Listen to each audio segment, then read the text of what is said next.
चला तर मग आजच्या लेक्चरमध्ये आपण जाणून घेऊ नीरा नदीबद्दल, जी भीमा नदीची उपनदी आहे। आता या नदीबद्दल जे आपण जाणून घेणार आहोत ते ॲनिमेशनच्या सहाय्याने जाणून घेणार आहोत। तर या व्हिडिओ लेक्चरमध्ये शेवटपर्यंत थांबा।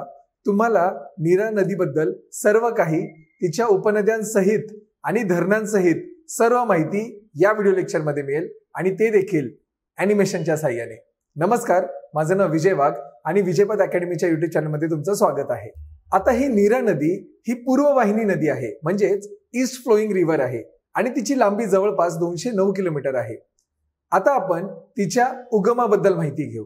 नीरा नदीचा उगम सह्याद्री पर्वतरांगेत पुणे जिल्ह्यातील भोर तालुक्यातील शिरगाव गावाजवळ नीरबावी नावाचे एक पांडवकालीन पाण्याचे कुंड आहे, त्या कुंडाच्या गोमुखातून झालेला आहे। म्हणजेच थोडक्यात नीरा नदीचा उगम हा पुणे जिल्ह्यातील भोर तालुक्यात झालेला आहे।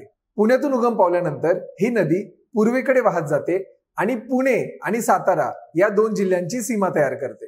पुणे जिल्ह्यात ही नदी भोर, पुरंदर, बारामती आणि इंदापूर या तालुक्यातून वाहते आणि सातारा जिल्ह्यातील खंडाळा आणि फलटण या तालुक्यातून वाहते। आता आपण नीरा नदीच्या उपनद्यांबद्दल माहिती घेऊ। नीरा नदीच्या उपनद्या म्हणजे वेळवंडी नदी, करहा नदी, गुंजवणी नदी। आता अशा प्रकारे नीरा नदीच्या बऱ्याचशा उपनद्या आहेत, पण आपण त्यापैकी दोन महत्त्वाच्या उपनद्यांबद्दल माहिती घेणार आहोत। पहिली उपनदी म्हणजे वेळवंडी नदी आणि दुसरी उपनदी म्हणजे करहा नदी। तर सर्वात पहिल्यांदा वेळवंडी नदीबद्दल जाणून घेऊ। वेळवंडी नदी ही नीरा नदीची डाव्या तीरावरची उपनदी आहे। ही वेळवंडी नदी पुण्यातील भोर तालुक्यातील एक महत्त्वाची नदी आहे।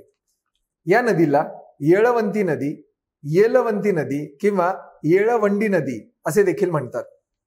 या नदीवर वळवंड व भाटघर ही धरणे आहेत। त्यापैकी भाटघर धरणामुळे भोर तालुक्यात येसाजी कंक सागर हा जलाशय तयार झालेला आहे। आणि आता आपण नीरा नदीची दुसरी महत्त्वाची उपनदी म्हणजेच करहा नदीबद्दल जाणून घेऊ।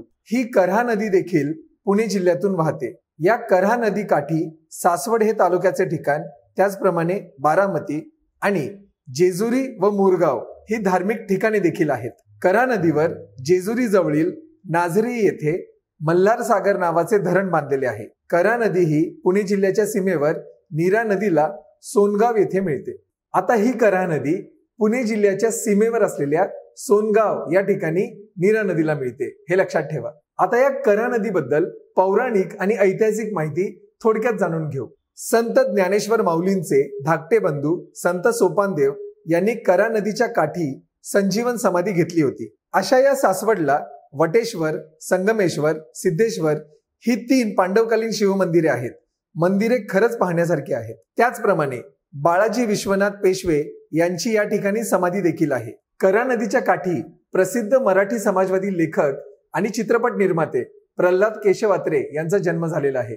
संयुक्त महाराष्ट्र चळवळीतील ते एक महत्त्वाचे नेते होते आणि अत्र्यांच्या आत्मचरित्राचे नाव काय आहे माहितीये? तर करेचे पाणी। आता या नीरा नदीवर दोन महत्त्वाची धरणे आहेत। पहिलं म्हणजे भोर तालुक्यात नीरा देवघर नावाचं धरण आहे आणि सातारा जिल्ह्यातील शिरवड जवळ वीर धरण बांधलेले आहे। आता ही नीरा नदी शेवटी उजव्या बाजूने म्हणजेच दक्षिणेकडून पुणे सोलापूर बॉर्डर जवळ पुण्यातील इंदापूर तालुक्यातील नीरा नरसिंगपूर या ठिकाणी भीमा नदीला मिळते। तर ही झाली संपूर्ण नीरा बद्दलची माहिती। आता ही नीरा नदी भीमा नदीला मिळते आणि या भीमा नदी प्रणालीवर संपूर्ण ॲनिमेटेड व्हिडिओ आपल्या YouTube चॅनलवर तुम्हाला पाहायला मिळेल। तर thank you so much for watching. Keep studying smartly. All the very best.